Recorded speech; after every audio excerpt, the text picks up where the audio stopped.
Assalamualaikum warahmatullahi wabarakatuh. Nama saya Febri Pasilia Rekani. Saya di sini ingin membuat video untuk UAS dengan konten pembelajaran daring menggunakan Elina dari Universitas Narutama. Jadi kita langsung aja login. Oke, sekarang kita lagi masuk ke dashboard. Kita sekarang menuju tata kelola. Karena sekarang video ini untuk ujian tata kelola IT. Kita di sini bahas 19.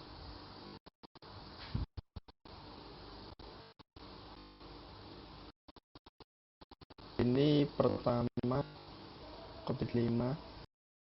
Meeting stakeholder needs berguna untuk pendefinisian prioritas untuk implementasi, perbaikan, dan jaminan. Kebutuhan stakeholder diterjemahkan ke dalam goal cascade menjadi tujuan yang lebih spesifik, dapat ditindaklanjuti dan disesuaikan dalam konteks tujuan perusahaan atau enterprise goal. Tujuan yang terkait IT related goal, tujuan yang akan dicapai enabler atau enabler goal. Covering enterprise end-to-end bermanfaat untuk mengintegrasikan tata kelola TI perusahaan ke dalam tata kelola perusahaan. Sistem tata kelola TI yang diusung COVID-5 dapat menyatu dengan sistem tata kelola perusahaan dengan mulus. Prinsip kedua juga meliputi semua fungsi dan proses dibutuhkan untuk mengatur dan mengelola TI perusahaan, di mana informasi diproses dalam lingkup perusahaan. COVID-5 menangani semua layanan TI internal maupun eksternal dan juga proses bisnis internal dan eksternal. Prinsip ketiga, applying a single integrated framework sebagai penyelarasan diri dengan standar dan framework relevan lain seperti ISO 30000, ISO 20000 dalam satu framework yaitu COVID-5 ini. Sehingga perusahaan mampu menggunakan COVID-5 sebagai framework tata kelola umum dan integrator. Selain itu, prinsip ini menyatukan semua pengetahuan yang sebelumnya tersebar dalam berbagai framework ISACA atau seperti COVID, VAL-IT, RIS-IT, BEMIS, ITAF, dan lain-lain. Prinsip keempat COVID-5 yaitu enabling a holistic approach, yakni COVID-5 memandang bahwa setiap enabler saling mempengaruhi satu sama lain dan menentukan apakah penerapan COVID-5 akan berhasil. Enabler didorong oleh penjabaran tujuan. Separating governance from management, yaitu prinsip kelima COVID. COVID membuat perbedaan yang cukup jelas antara tata kelola dan manajemen. Kedua tersebut mencakup berbagai kegiatan berbeda, memerlukan struktur organisasi yang berbeda, dan melayani untuk tujuan yang berbeda pula.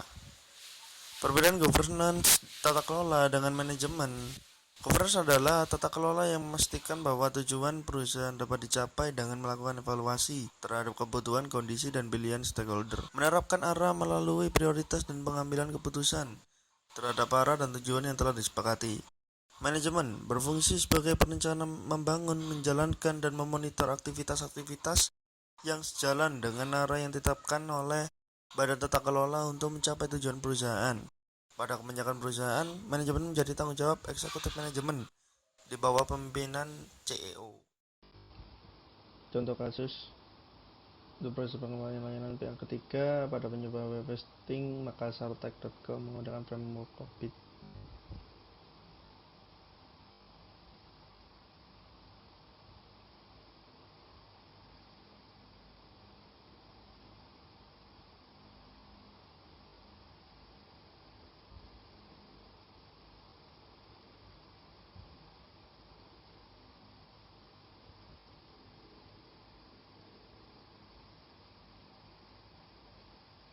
Metode penelitian diambil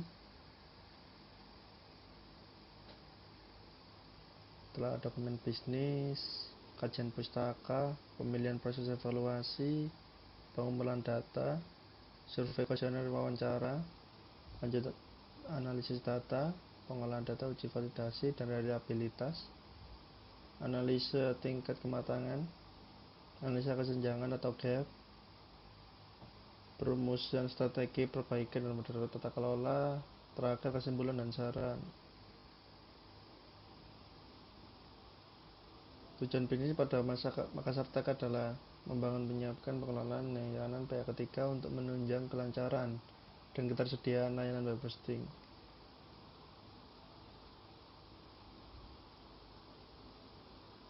Jadi Makassar Tech ini ingin menyiapkan jadi pihak ketiga menyiapkan layanan hosting dari pihak tiga. Pemilihan proses evaluasi tujuan bisnis. Tujuannya membangun kesinambungan dan kesetiaan layanan. Tujuannya penjaminan kepuasan bersama dari hubungan dengan pihak ketiga. Memastikan bahwa layanan yang tersedia sesuai dengan yang diperlukan. Mengurangi solusi dan kegagalan layanan serta pengerjaan ulang. Memastikan dampak bisnis minimal terhadap satu gangguan atau perubahan layanan TI, itu best practice ITGI. Pemilihannya seperti ini.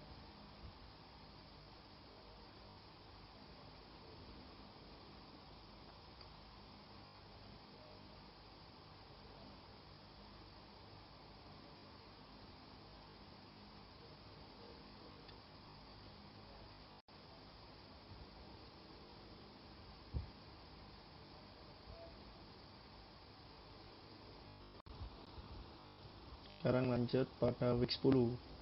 Itu kita membahas IT Risk Management.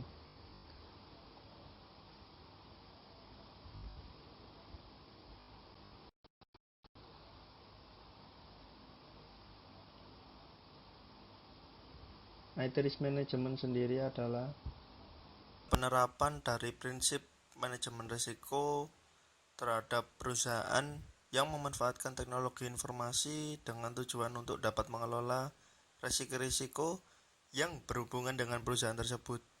Hambatan umum terhadap data dan sistem teknologi informasi meliputi kerusakan perangkat keras dan perangkat lunak, malware, virus komputer, spam, scams, and phishing, dan juga human error. Ada juga di dalam IT Risk Management juga mengelola hambatan kriminal terhadap teknologi informasi suatu perusahaan, antara lain hackers, fraud, denial of service, staff dishonesty.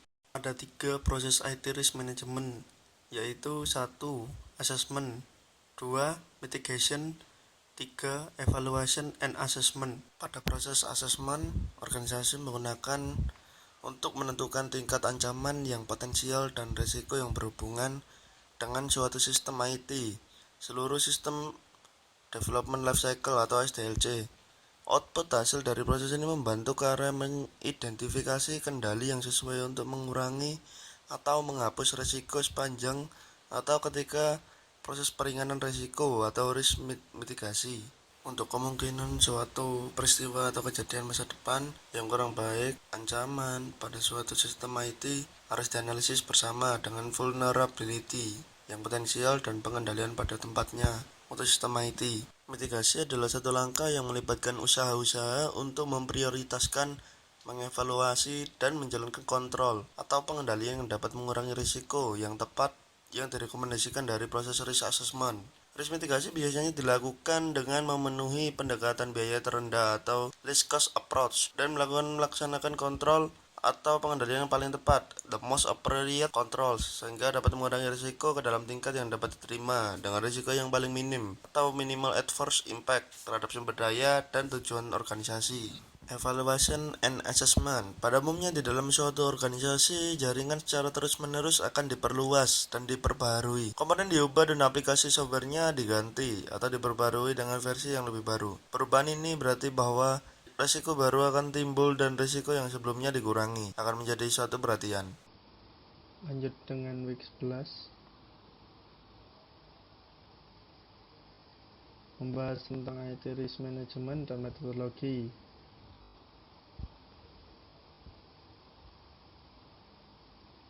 Risk analysis adalah proses untuk memahami sifat risiko dan menentukan tingkat risiko.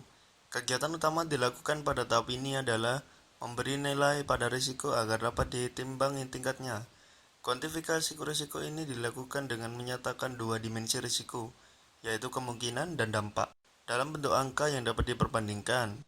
Untuk memudahkan nilai kemungkinan dan dampak pada umumnya dinyatakan dalam skala tertentu, seperti skala Likert yang biasanya dipakai dalam kuesioner. Analisis risiko secara umum terdapat dua metodologi, yaitu analisis kuantitatif dan analisis kualitatif. Analisis kuantitatif, analisis berdasarkan angka-angka nyata atau nilai finansial terhadap besarnya kerugian yang terjadi. Analisis risiko secara kuantitatif adalah salah satu metode untuk mengidentifikasi risiko kemungkinan kerusakan atau kegagalan sistem dan memprediksi besarnya kerugian. Analisa dilakukan berdasarkan pada formula-formula matematis yang dihubungkan dengan nilai-nilai finansial. Hasil analisa dapat digunakan untuk mengambil langkah-langkah strategis mengatasi risiko yang teridentifikasi. Analisis kualitatif. Analisis kualitatif dalam manajemen risiko adalah proses menilai asesmen atau impact dan kemungkinan dari risiko yang sudah diidentifikasi. Proses ini dilakukan dengan menyusun risiko berdasarkan efeknya terhadap tujuan proyek.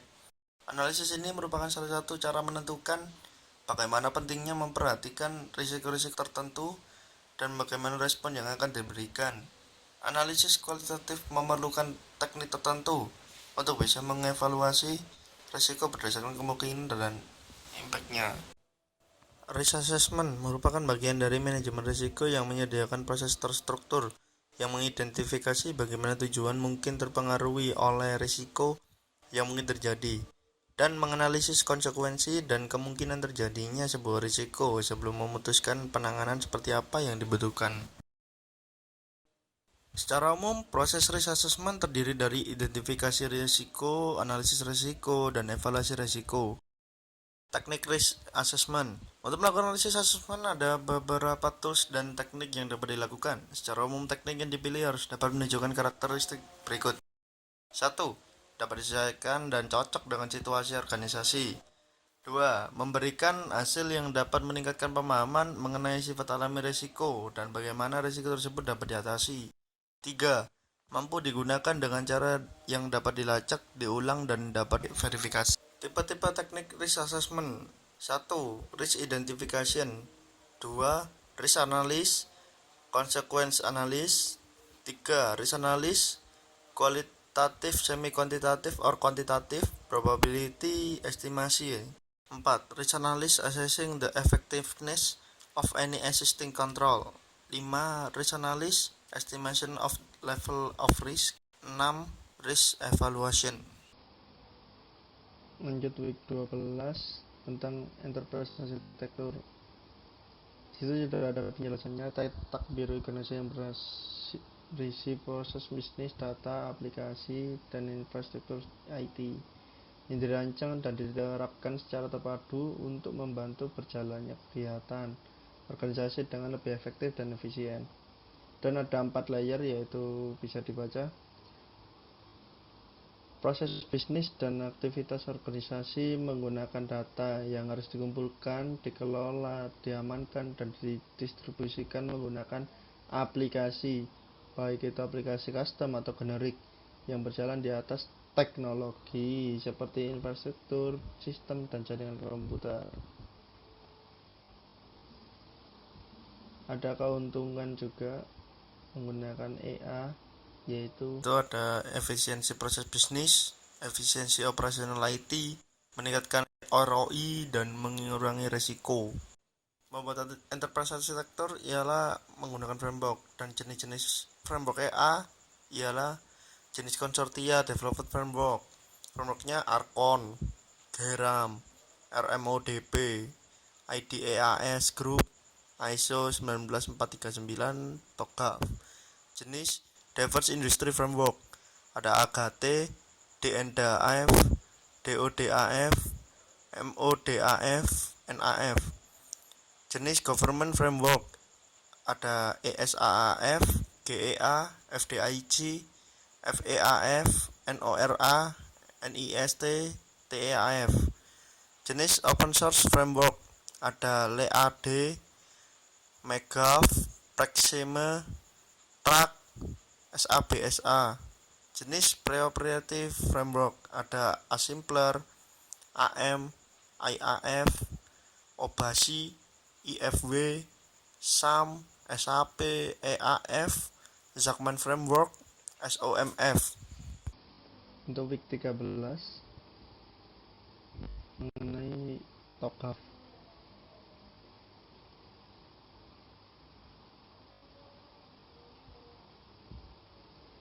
Ada 9 metode, yaitu metode ADM,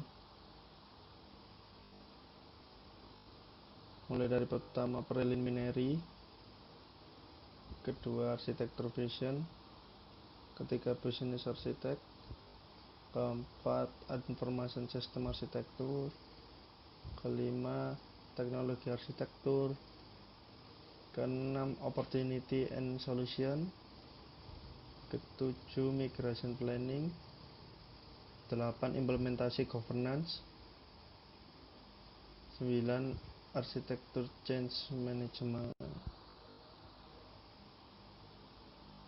TOGAF sendiri ialah TOGAF adalah suatu kerangka kerja dan pengembangan metode untuk enterprise arsitektur yang digunakan oleh arsitek perusahaan untuk merancang, merencanakan, melaksanakan, dan mengatur perusahaan arsitektur organisasi. Kelebihan TOGAF sendiri sifatnya fleksibel dan bersifat open source, sistematis, fokus pada siklus implementasi ADM dan proses, kaya akan area teknis arsitektur, resource base yang menyediakan banyak material referensi, karena melibatkan banyak pihak terutama industri. Di TOGAF banyak diberikan best practice atau kejadian real di dunia nyata. TOGAF muncul dengan cepat dan merupakan kerangka kerja serta metode yang dapat diterima secara luas dalam pengembangan arsitektur perusahaan. Berawal dari Technical Architecture for Information Management atau TAFIM di Departemen Pertahanan Amerika Serikat, kerangka kerja itu diadopsi oleh Open Group pada pertengahan 1990-an. Spesifikasi pertama TOGAF perkenalkan pada tahun 1995 dan TOGAF 8 atau Enterprise Edition dirilis pada awal 2004. Pada saat ini sudah ada TOGAF 9 yang secara keseluruhan melengkapi versi sebelumnya. TOGAF memberikan metode yang detail tentang bagaimana membangun dan mengelola serta mengimplementasikan arsitektur enterprise dan sistem informasi yang disebut dengan ADM atau Architecture Development Method. week 14 tentang benefit TOGAF, yaitu week 15 ini week terakhir sebelum UAS dilakukan.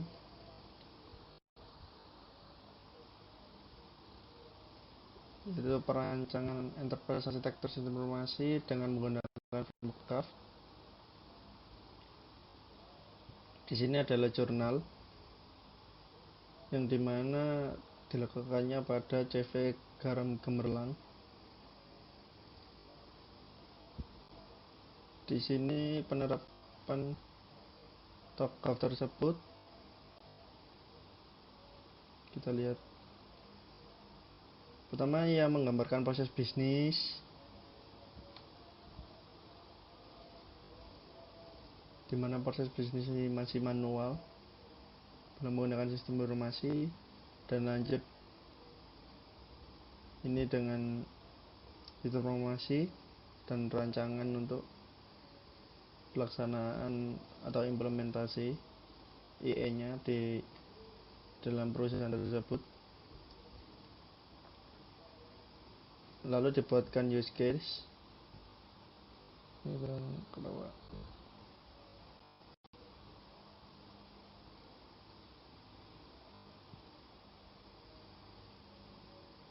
Lalu roadmap-nya, roadmap implementasinya. Jadi website dulu 1 bulan, sistem 1 bulan, sistem informasi produksi 1 bulan, sistem informasi penjualan 1 bulan. Jadi batas pembuatannya ialah 1 bulan, dan pembuatan seluruhnya ini adalah 4 bulan. Jika lebih maka akan rugi.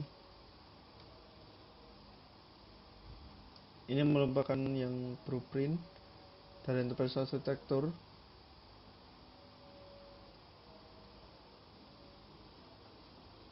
Lingkup EA-nya adalah pengadaan BB atau bahan-bahan produksi, penjualan.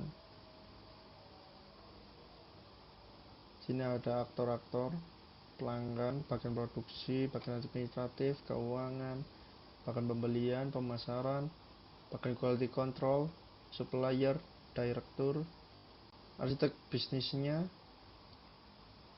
Ini adalah bagian pekerjaan yang mereka lakukan. Lalu arsitektur SI-nya, website Garam Gemerlang, sistem informasi pengadaan, sistem informasi produksi, dan sistem informasi penjualan. Arsitektur teknologi kita lihat dari internet turun ke router, lalu ke hub, lalu firewall, dan key switch, yaitu tempat switch untuk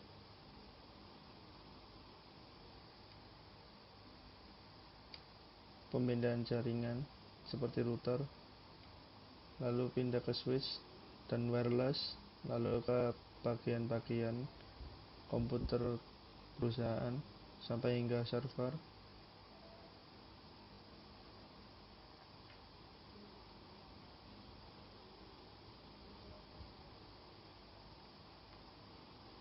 Di kesimpulannya, penelitian merancang enterprise dengan menggunakan framework TOGAF dimulai dari planning fase sampai implementasi governance, menghasilkan blueprint yang dapat dimanfaatkan oleh CV Garam Gemerlang untuk dijadikan pedoman dalam melakukan aktivitas bisnis, serta menghasilkan rincian biaya dan roadmap implementasi sistem informasi berdasarkan kebutuhan prioritas CV Garam Gemerlang. Itu yang terakhir. Terima kasih teman-teman telah melihat video saya. Wassalamualaikum warahmatullahi wabarakatuh. Salam Narotama Jaya. Thanks bro.